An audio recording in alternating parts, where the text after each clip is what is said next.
Hello there. The government has now made it clear that it will not be looking to participate in the European Arrest Warrant as part of the UK-EU future relationship.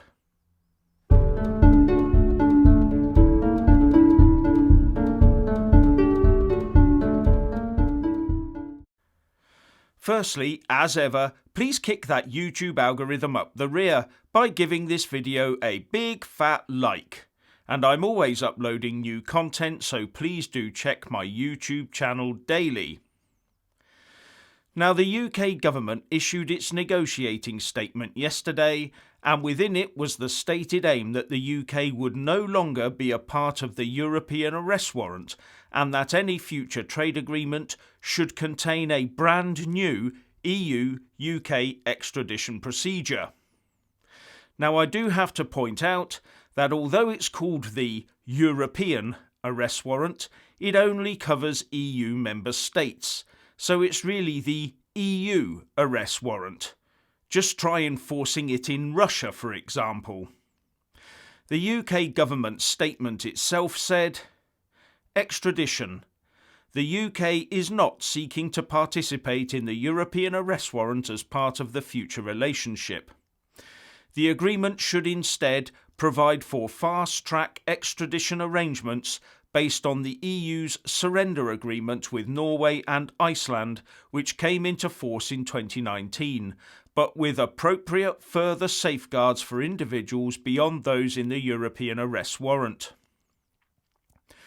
Now, much has been said in the press that this is the UK withdrawing from the EU Arrest Warrant, but in reality, the Arrest Warrant is for EU members only. So by leaving the European Union, we automatically leave the EU Arrest Warrant system too.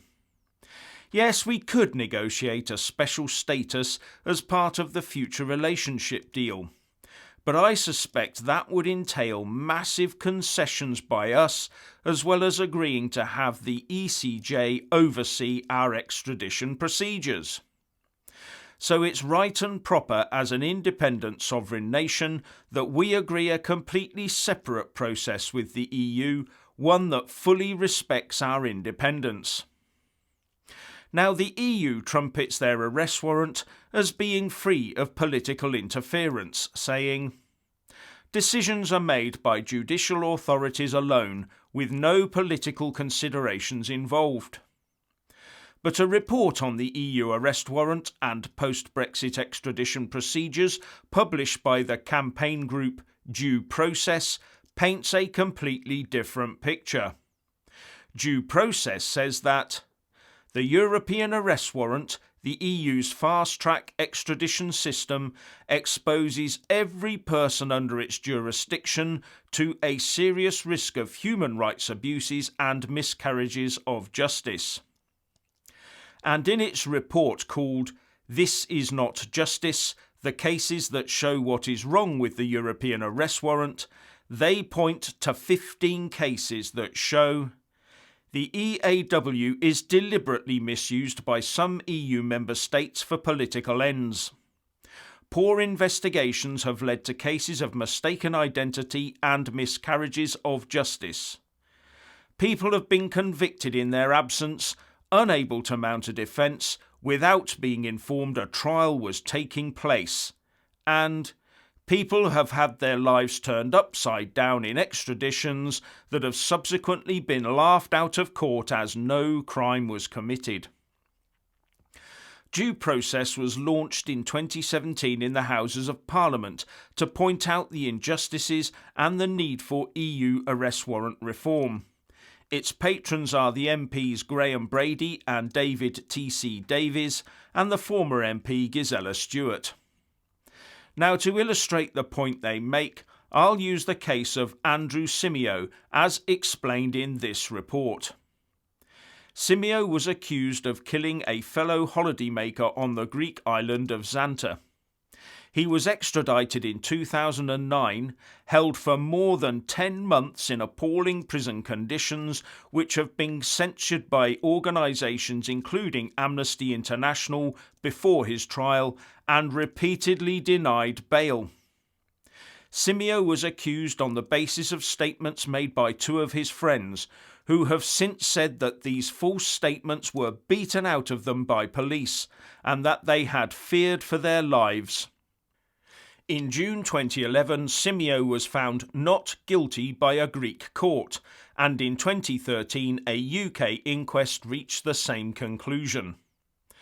Andrew Simeo's case alone shows 3 ways in which the flaws in the EAW system lead to abuses.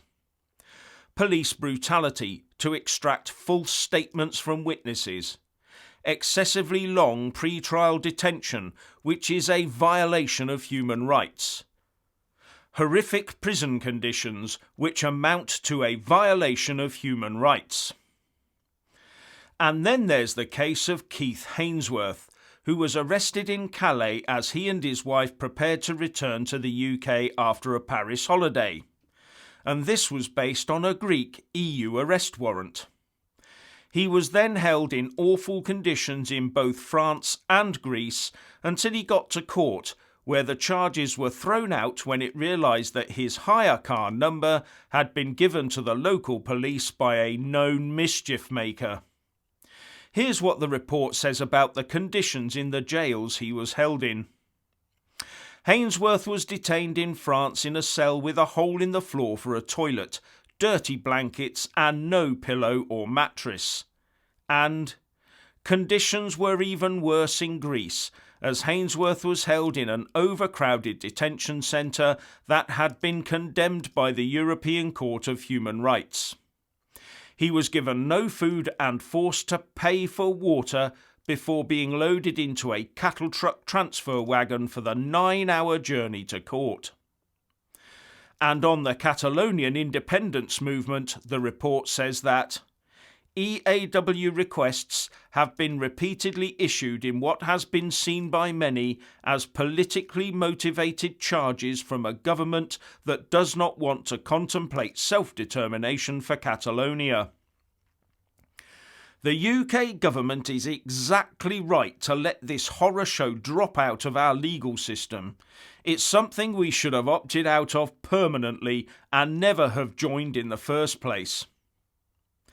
Anyway, if you want to hear more from me, please don't forget to subscribe and also press that little bell, or you won't get any notifications. And if you want to see more of me, buy a mug with my mug on it. So what do you think about the EU arrest warrant? Please share and comment, and thank you for watching. Please do like and share this video, and also subscribe to my channel. And when subscribing, please do remember to press on the little bell next to the subscribe button. That way you'll get an alert every single time I put up a new video. And thank you very much for watching.